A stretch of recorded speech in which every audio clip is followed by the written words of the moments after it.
All right, let's talk about Notre Dame. Notre Dame's got a tough schedule in 2025. They just lost in the national championship. They didn't necessarily expect themselves to. They've built the program to a championship level. Right now, we know that Notre Dame is at the level of a national championship.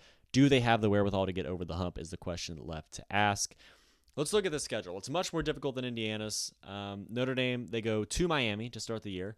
They play Texas A&M. They play Purdue. They go to Arkansas. They play Boise State, NC State, USC. Then at Boston College, Navy, at Pitt, Syracuse, and at Stanford.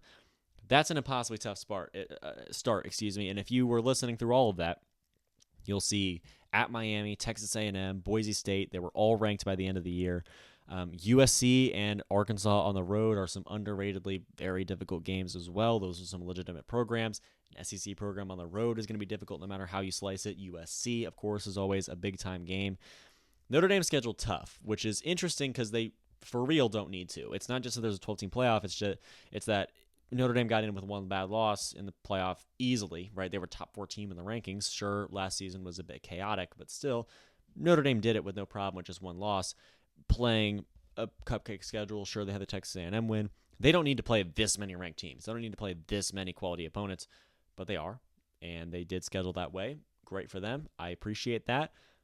Very tough start, and then a slide to the finish. After the USC game, they should cruise. Purdue's a nice break, a couple of bye weeks in there, but that opening 5 to 7 games is unreal, right? That opening group of games is absolutely ridiculous.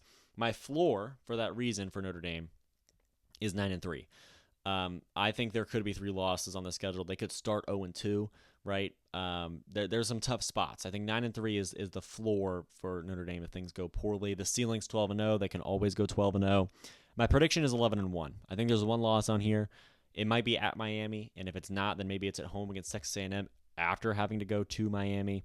Maybe it's the Arkansas game. USC is always difficult. I think there's a loss somewhere in the first 5 to 7 weeks. They totally could go 12-0. But I think 11-1 is probably my prediction for Notre Dame. And really what is important about that is the fact that they're going to be battle-tested going into the playoff, right? Notre Dame is going to be absolutely ready for the college football playoff because they will have played all of these teams back-to-back-to-back so quickly, and they just went to a national championship, and this program is now rich practically after that run to the championship. They're going to be in prime position to potentially succeed moving forward. I'm excited about Notre Dame. They're going to have a very entertaining schedule, a lot of national TV games. I know they have that deal with NBC, but some true national TV games where people are truly tuning in and all eyes are on Notre Dame week after week after week early on in the year. I think that's going to be the case, and I think it's going to be very fun. It's going to be great for Notre Dame. It's going to be great for the sport. It's going to be great for next year's college football playoff race, truly, as we try to decide whether or not Notre Dame is a team that should be considered a title contender once again.